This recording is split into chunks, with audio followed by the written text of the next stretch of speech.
जो बच्चा अपने बचपने को भजन में लगाना बचपन से आरंभ कर देता ना, वो तो भगवान को बड़ा प्रिय लगता है। खिला हुआ फूल भगवान को चढ़ाते हैं, ताजा ताजा फल भगवान को चढ़ाते हैं। वैसे बचपना जो है वो ताजा फूल है, बुढ़ापा मुरझाया फूल है। जब सब जगह से धक्के खा के बुढ़ापे में आके भगवान की शरण में जाओगे, अम्मा बोलेगी हे नाथ तू मेरा मैं तेरी, तो भगवान कहते अम्मा तू जवानी में कहाँ गई थी, अब याद आई तुझे, जब तो मेरा पोता मेरा बच्चा मेरा बेटा, और अब कह रही है प्रभु आप मेरे। कुछ नहीं से तो यही सही, जाते जाते कम से कम याद तो आ गई।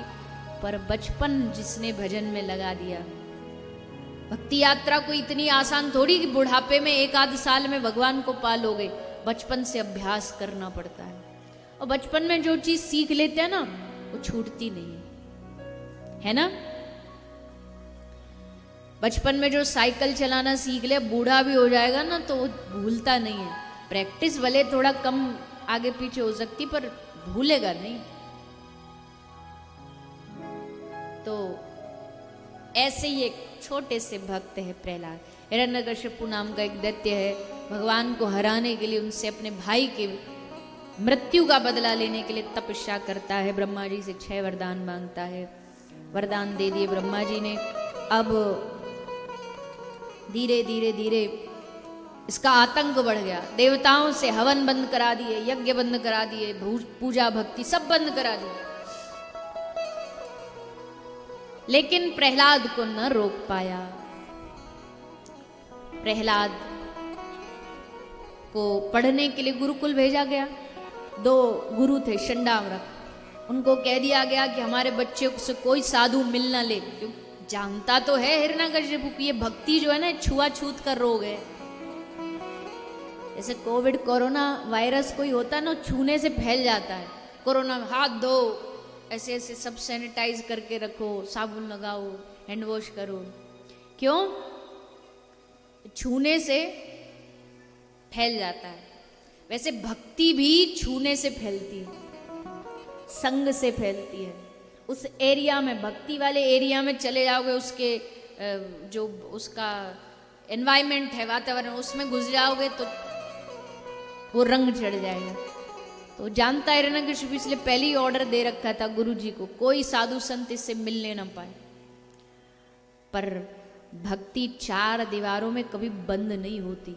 गंगा को कोई बाउंड्री में बांध नहीं सकता, गंगा अपनी तरंग से बहती है।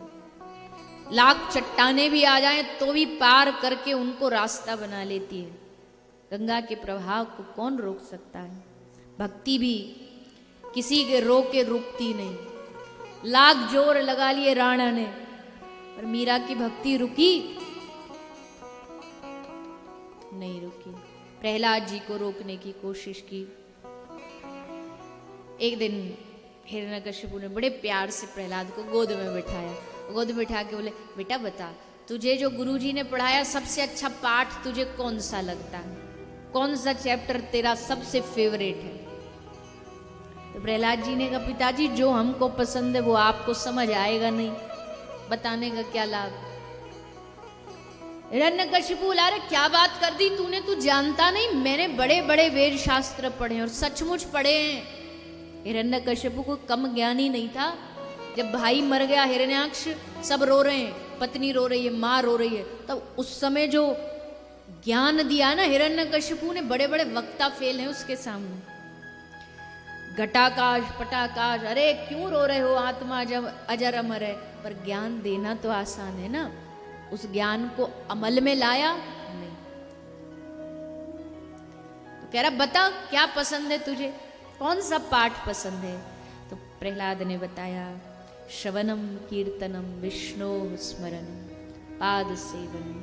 पिताजी मुझे भगवान की नवदा भक्ति बड़ी अच्छी लगती है, उनकी कथा सुनता हूँ तो मन करता खो जाऊँ उसमें, आंखों से झरझर आंसू बहते हैं। नाचता हूँ उनके कीर्तन में तो सब दुनिया दिखना बंद हो जाती है, बस डूबने का मन करता है, उनकी अर्चना करता रहूं, उनकी वंदना करता रहूं, बस यही मन में भाव बना रहता है। जैसे सुना अपने दुश्मन की बड़ाई अपने बेटे के मुंह से, उठाया पटक के फेंक के मारा धरती पर। जाओ मार डालो इसको, ये समझने वाला नहीं है। प्रहलाद को ले जा रहे, दूत कह रहे हैं, समझा रहे हैं, बालक है ना, देख के दूतों को भी दया आ रही, बेटा तो बोल दे अपने पिता को कि ठीक है आज से मैं आप ही का भजन करूंगा, नारायण नाम नहीं लूंगा। हंसने लगे प्रहलाद। दूतों से कहा तुमसे कोई कह दे सांस लेना बंद कर दो, कर दोगे?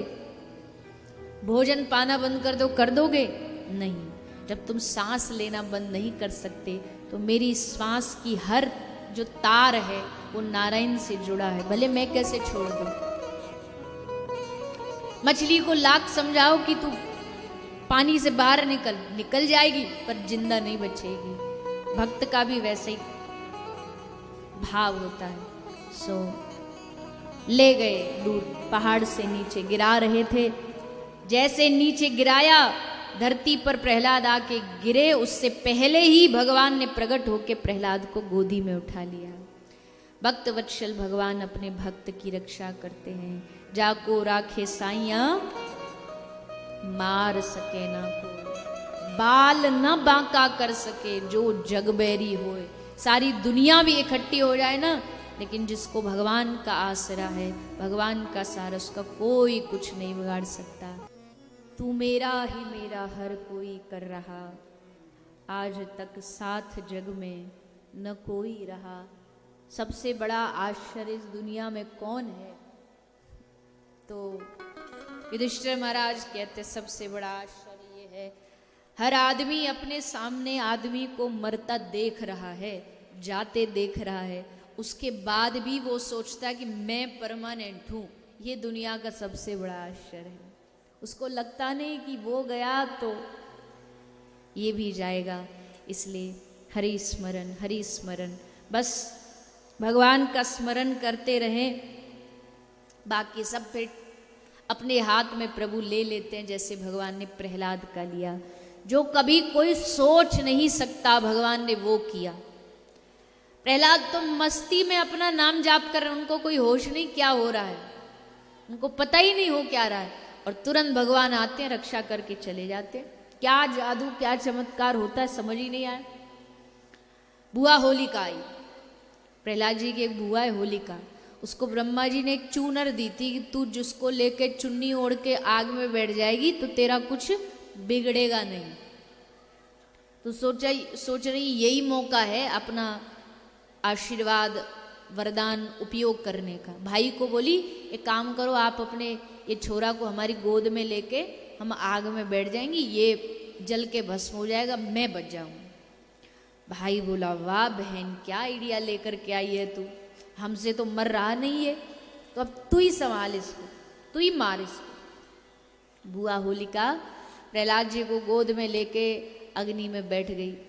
जैसे बैठी 49 प्रकार की वायु एक साथ चली और बुआ होलिका की चुन्नी उड़ करके आ गई प्रहलाद के ऊपर। प्रहलाद जी बच गए, बुआ होलिका जल करके भस्म हो गए।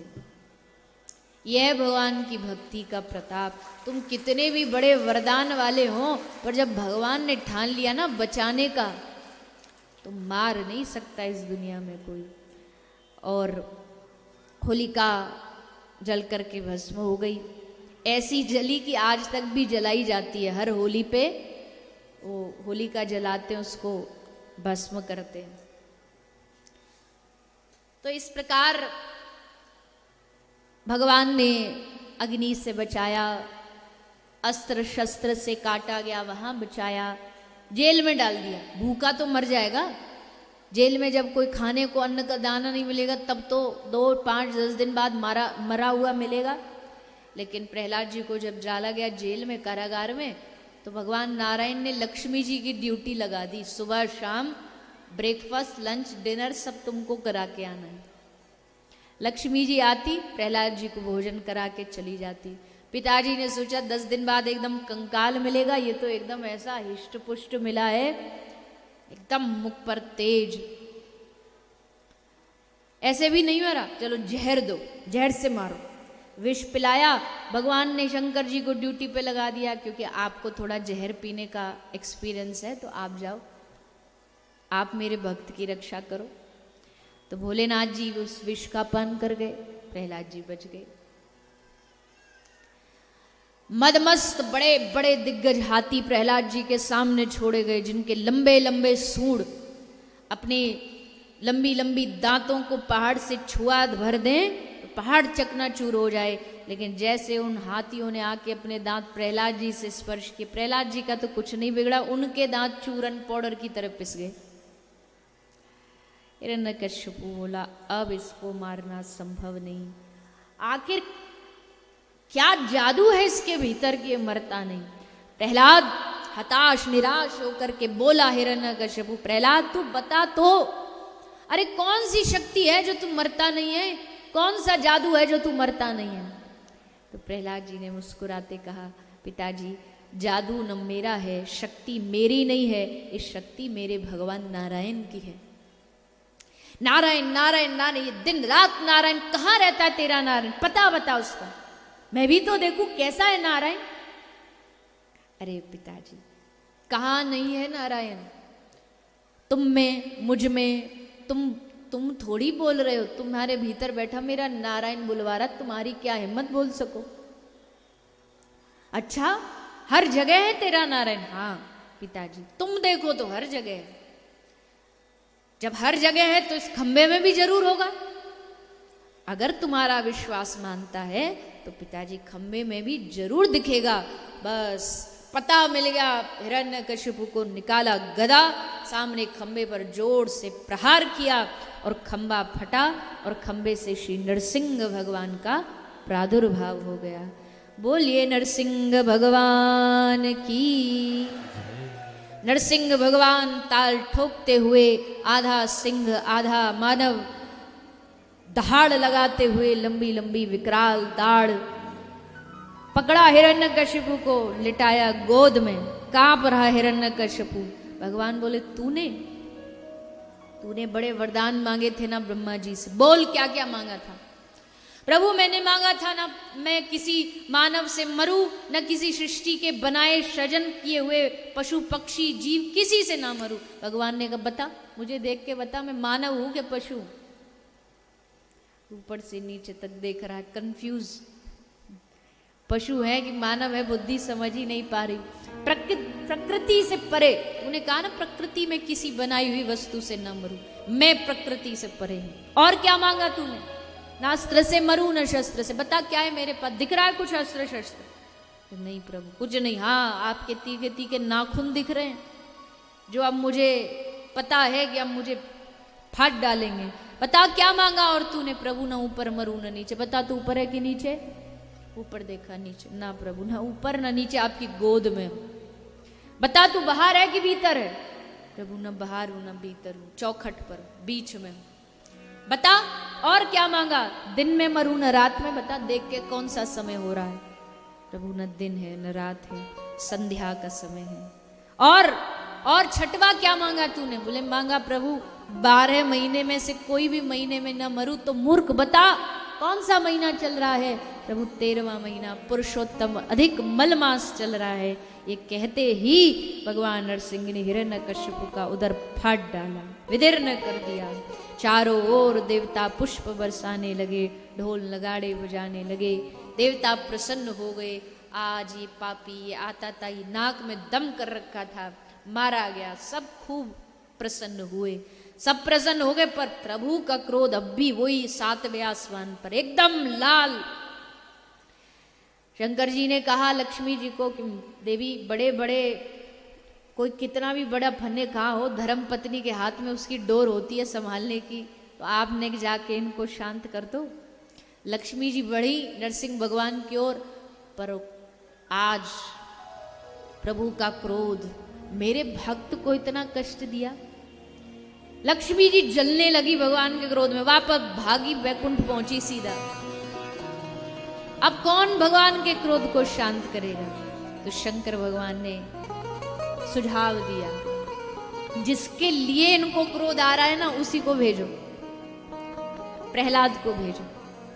प्रहलाद जी को भेजा गया। जैसे प्रहलाद जी भगवान के सामने आए, प्रहलाद जी को देख करके नरसिंह भगवान की आंख से आंसू बहने लगे। क्रोध शांत हो गया। प्रहलाद को अपनी गोद में बिठा लिया और जैसे कोई गैया नए बछड़ा को जन्म देती है ना तो उसको चाट चाट के उससे दुलार करती है, वैसे आज नरसिंह भगवान अपने लाडले भक्त प्रहलाद को अपनी जिह्वा से दुलार कर रहे हैं, हाथ फेरते हैं। प्रहलाद भी, छोटे से प्रहलाद जी, बड़ा सुंदर दर्शन है। गौड़िया परंपरा में अगर भगवान कृष्ण के बाद दूसरा कोई अवतार सबसे आराध्य माना जाता तो नरसिंह भगवान। प्रहलाद जी को देख के भगवान शांत हो गए।